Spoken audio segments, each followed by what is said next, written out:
got drugged. Barring unforeseen circumstances, Michael Meyden will be released from prison this year after serving a maximum of 2 years. You might not know his story, but he is the Oregon father who pled guilty to spiking the mango smoothies that he served to his daughter and her friends when they were staying at his house for a sleepover. Seeming to be the ideal father, he invited his daughter to bring her friends around, made them smoothies, insisted that they drink them. Multiple times during the course of the evening, he checked on them, their various states of unconsciousness. At several points, disentangling some of the sleeping girls from each other. One of the girls, who didn't consume her drink entirely, was conscious throughout the experience and thankfully able to text her mother, "Please come get me. Make up an excuse if you have to. Call and tell them there's some sort of an emergency. But I need you to come and pick me up. Please, something's wrong."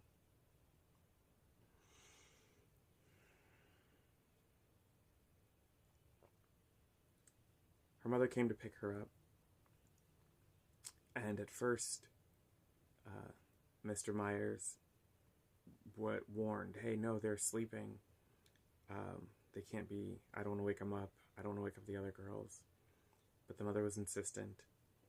She got her daughter, and seeing the state of her daughter, and concerned about the state of the other children, the parents of the other girls were called, all of whom got their children. They went to the hospital to be tested. It turns out that they had all been drugged.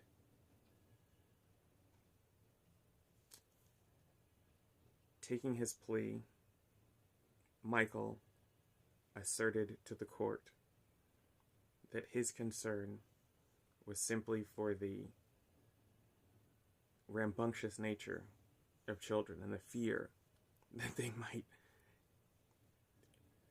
sneak out in the middle of the night. And this was a hedge against that action.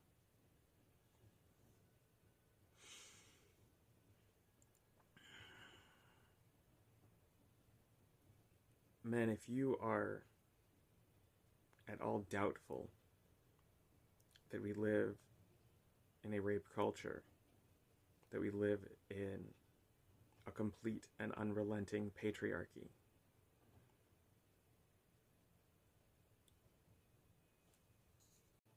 this story should be another disabusement of that belief. Not just because this entitled man violated the autonomy and agency of all of those girls, but also because the prosecutor's office and the court decided that in exchange for his plea, they would dismiss 3 of the 4 felonies and 3 of the 4 misdemeanors and sentence him to a maximum of 2 years. I stitched this video with another story from when I was driving as a rideshare driver, and I picked up a woman off of the side of the road who had had a not dissimilar experience. Guys, I strongly recommend you go back and watch that video as well. Women, you can do or not do so as you see fit.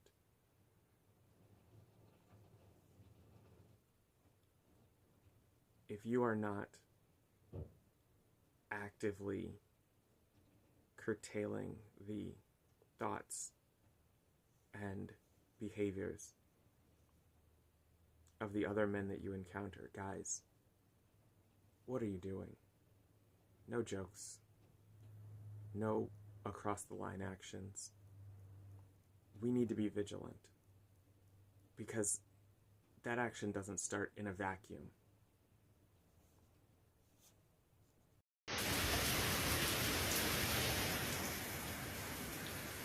It was spring, or was it fall? One of those times of year when it was supposed to be warm out, but never quite got there because this was still the Midwest, and some people just can't have nice things. The late-night shift of rideshare drivers was out and about in service to the last call crew and their foils, the closing bartenders. The occasional third shifter and hookup prospect who invoked the lemon law would round out the night before the morning commuters took over the app. I pulled up to the location that the app insisted was the pickup point.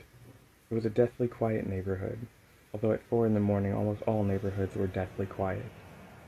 The sporadic puddles of illumination cast by the occasional working street lamp only added to the unsettling stillness as they captured no movement in their glow.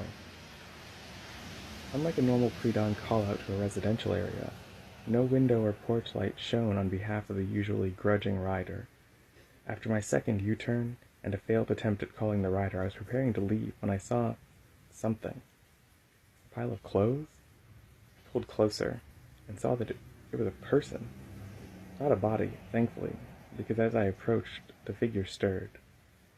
The passenger made her way unsteadily to her feet and moved toward the car in a similar fashion. She wasn't wearing a jacket, and as she got into the back seat of the vehicle, she was shivering violently from prolonged exposure to the 40-something degree night air. There was a palpable combination of desperation, fear, and confusion. I didn't know if you were going to come. My phone died after I requested the ride. This wasn't the idle chat of a distracted person, like those passengers that seemed to need small talk to pass the ride. This was something entirely different.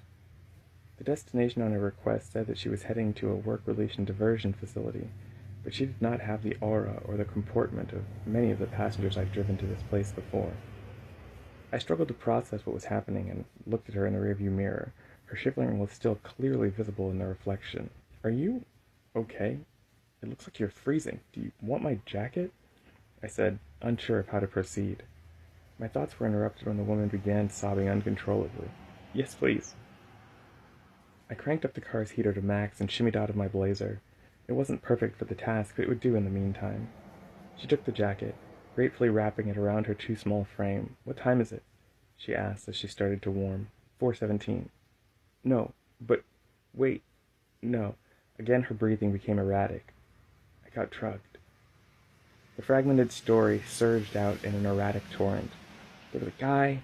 He was hanging out at the bar with us. My friends were staying, but I only had time for a beer, because I have to check in at corrections.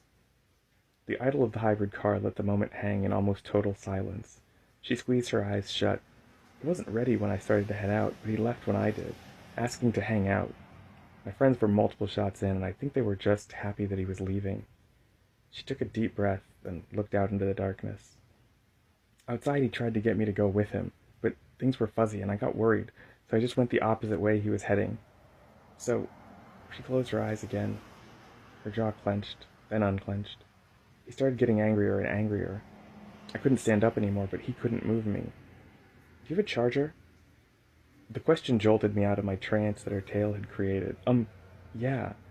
I strung the cable between the seats and offered it to her.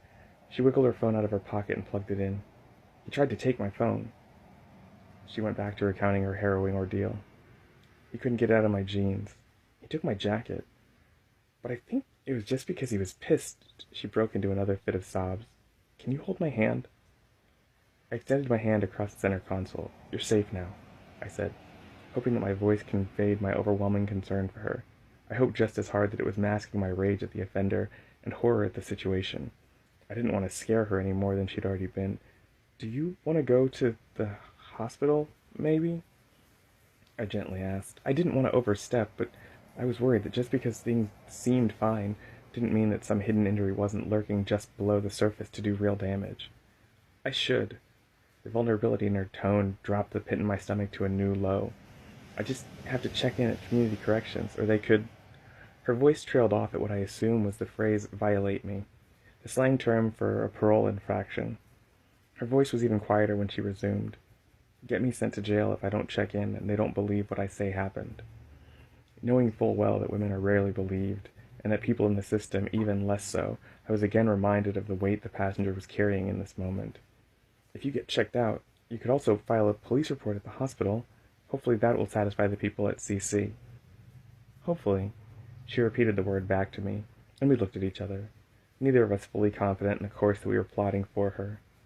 Without taking my hand from hers, I rotated in the seat, put the car in gear, and we headed into the darkness. We proceeded through the minimal traffic of the pre-dawn hour. With her phone back to life, the passenger dialed a handful of numbers with no success. We each sat in our own reflective states for a few blocks. I can't remember. Her voice barely broke the silence as we sat at a red light. I'm trying to remember. She suddenly yanked her hand out of mine, throwing the door open at the same time. Struck by the terror that I'd done something to upset her, or worse, that the drug's effects were driving her back into danger, I parked the car to plead with her to stay. Before I could open my mouth, the passenger leaned out of the car and vomited into the street. When she was finished, she gently closed the door and sat back up. My heart was still pounding after the momentary panic. I have gum, if you want it. She nodded, and took the offered piece. Did you still want... She again took my offered hand, and we continued our drive. The passenger's phone rang, and she explained her situation to a friend on the opposite end of the line. She's going to meet me at the hospital, she said, after hanging up. But she won't be there for a while. I can wait, if you want. Thanks. I'd like that. As we arrived at our destination, I set the app to go offline and parked. The two of us walked into the hospital and sat in the waiting area. I think I'll wait till my friend gets here before I check in. I understood. Or rather, I understood that I didn't understand.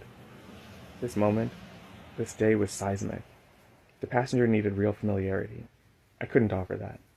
Much like my blazer, still draped over her, I wasn't perfect for the task, but I would do in the meantime.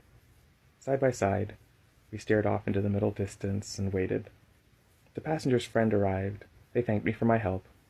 I collected my jacket and returned to the too-cold, seasonless night. Despite the creeping light, the world felt so much darker.